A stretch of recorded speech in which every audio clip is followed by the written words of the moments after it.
First up is Kenny Mays. Before I get started with my public comments, I have another announcement to make. Starting on May 1st, I will be leading a Fit After 50 class, exercise class, at the Wildomar Library. It's for seniors. It's a low-impact exercise class to keep their joints moving and help them with their balance. Classes will be 3 days a week, Monday, Wednesdays, and Fridays. Okay, next month, if this council follows a normal path, as it has in the past, you will be passing a resolution of the City Council setting a public hearing at a later date to establish service areas, charges, within the city for fiscal year 2017-18. That agenda item will contain the resolutions and the annual levy report. What it will not contain are the staff reports generated when these areas were annexed into the various CSAs, describing in detail what services are being paid for with these funds. There seems to be much confusion by homeowners as to what they're paying for specifically. An example are the repairs to the white rail fences along Cervera Street between the monuments and the start of the homes on both sides of the street. The cleaning of the storm drain running down Prairie and other storm drains in the Windsong tract. Another area in question is along Grand Avenue, where the white rail fencing was removed from across the street from David A. Brown Middle School.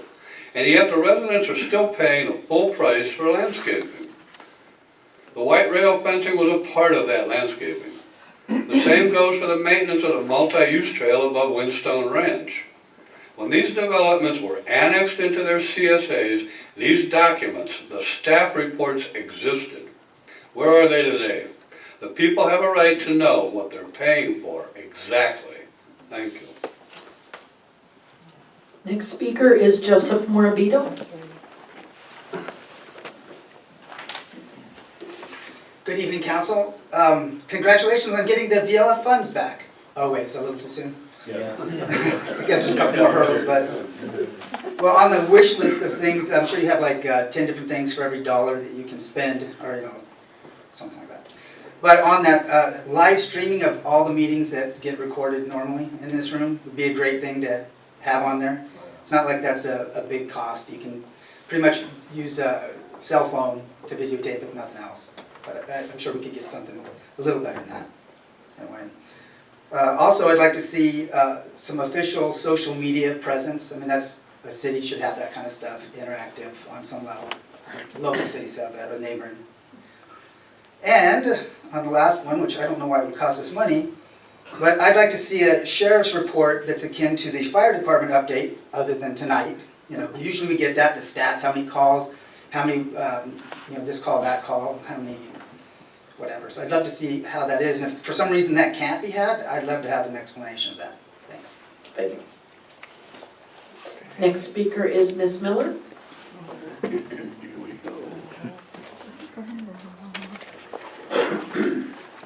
1, 2, 3, everybody grumble. Here she is. Care for the land, care for the animals, care for the oxygen sources, the forest, the soil, the ocean, because it's Earth Day every day. San Diego Earth Day, April 23rd, 2017. If you can arrive in a sustainable style, and that would be an alternative fuel car, or the closest bus and train. That would be a nightmare from Wildomar, because we are landlocked on the weekends, like an island surrounded by water, with no boats, in this case, no buses. What are you thinking, RTA, and all those who think you're on the committee, and all these elected officials that are supposed to put buses on, and will get us to the sounds of revolution sustainably? And here's a 10-day plan for sustainability in your life. Number 1, stop all wars and return the troops to America. Never vote for a pro-development politician. Number 2, campaign and qualify yourself. If you are voting no on every development project that passes through your town to save the forest and the land. Number 3, help organize growing industrial hemp, medical, or recreational cannabis in your town so the Planning Commission can say no to more buildings because they will have a revenue. Number 4, drop your car in a parking lot as soon as you can when going to school, work, recreation, friends, etc. It works, saves your car and gas and the environment. Ride the bus and retain the bus ticket. Ride the bus and receive more bonus points for the Enviro 10-day challenge, which we have to raise some interesting prizes for. WR COG. Number 5, stop entertaining yourself and counsel your neighbors with fossil fuels and with speeding in fossil fuel vehicles with large engines and motorcycles. I have to admit my car has a large engine, however, I'm not driving it this month to make up for driving it at all. I'm selling it when it starts to run again. Don't support racetracks or big carbon footprint car shows. How 60s is that? Are we stuck in reverse, just like Trump and his stopping the EPA activities? Number 6, dry the laundry on the line outside. Sleep without air conditioning or heating if possible. Lower the thermostat. Buy alternative utility use. Ask utility and oil companies to start manufacturing these inventions. Number 7, eat lower on the food chain. Have vegan, non-smoking barbecues. Number 8, take advantage of the grants from such groups as CAL FIRE that offer cities millions of dollars to plant trees in their neighborhoods. Number 9, stop wasting anything and find the proper recycling venue for what you might not want. Number 10, the Colorado River did not come up like you think it did. Thank you, because of Mrs. too many Miller. people, too many developers. That's all the speakers I have? All right, and then we'll move forward with the council communications. Marcia at the end on that. I'm down here, but I don't have anything to share. I thought I heard some other people here for public comment. Did you guys fill a slip out? Yes, Oh, finish line. But isn't it for the public hearing? that's for public comment. Yeah, I know. Yeah, but is it for something that's on the agenda? No. Oh, it's not. No, it's not. Okay. Oh,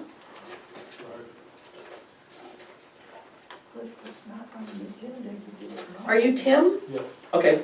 It says Camellia Townhomes. yeah, it's not an agenda tonight. Is that the one That's not on the agenda, It's Debbie. not on? No. Okay. Okay. So all the committee townhome ones, go ahead. Tim, go ahead and speak. Yeah, go ahead. Okay, there's 2 more then. Okay. Got some pictures there, did you pass them on? I will. Thank you.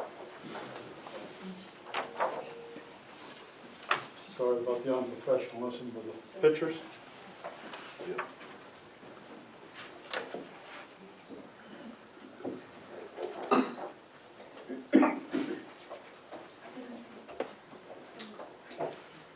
My name is Tim Huizenga. I live at 41993 Kodiak Court in Grizzly Ridge.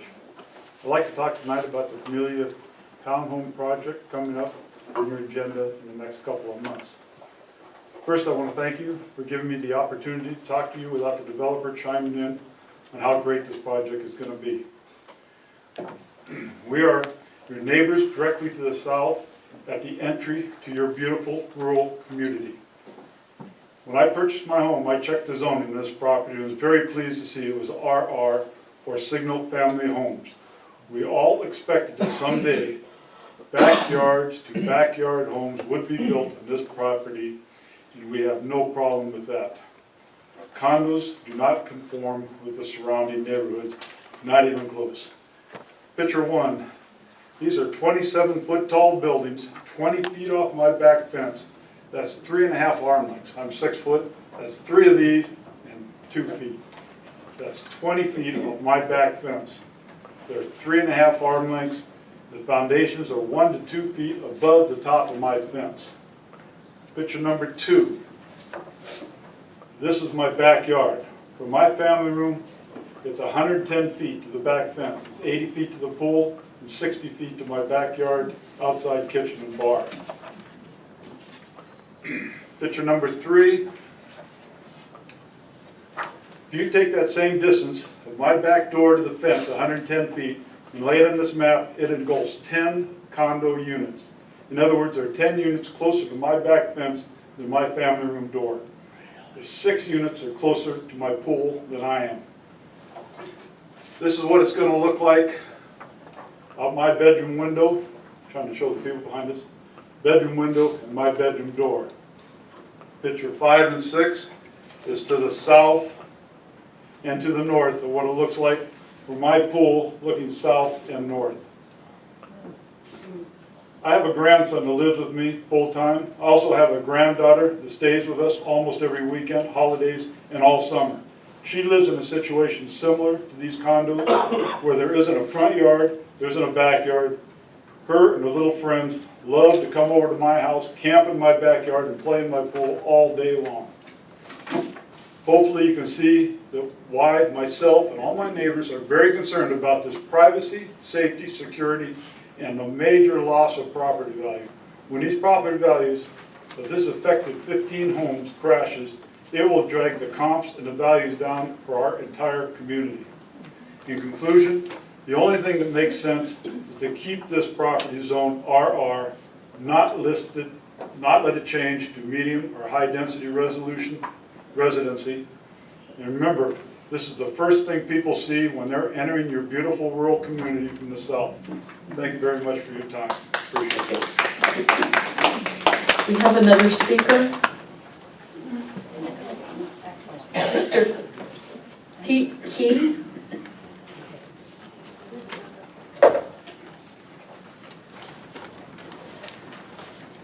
Mr. Mayor, council members, Matt. My name's Pete Kee, and I also live on Kodiak Court in Marietta, which happens to be ground zero for this project. I understand that the process is the Planning Commission makes a recommendation to approve or deny zoning changes and site plans. I've sent you all an email invitation to walk this site with the plans in hand. Walk along the border wall. Take a look at what you're actually may or may not improve. I also have invited you to our homes and, if need be, my bedroom window to take a look at what we will see or what they will see into our bedrooms. Planning Commission postponed their decision so that we can meet with the Markham Group, hoping to find a compromise to our concerns. We're looking forward to that meeting. Frosted glass windows, extra trees have been suggested as a solution. That really doesn't cut it because the trees won't reach maturity for another 5 years after they're in place. Our initiative is to cancel this project in its present form. 27-foot high buildings that start 9 feet higher than our slabs is unacceptable. Elevations, building concentration, and setbacks need to be addressed and changed. With all that being said, I urge you all to take that site walk, visit our homes, and know that we stand firm on our objections. When and if this project reaches your desks, we hope that you make that decision that you know is right in your hearts. Thank you.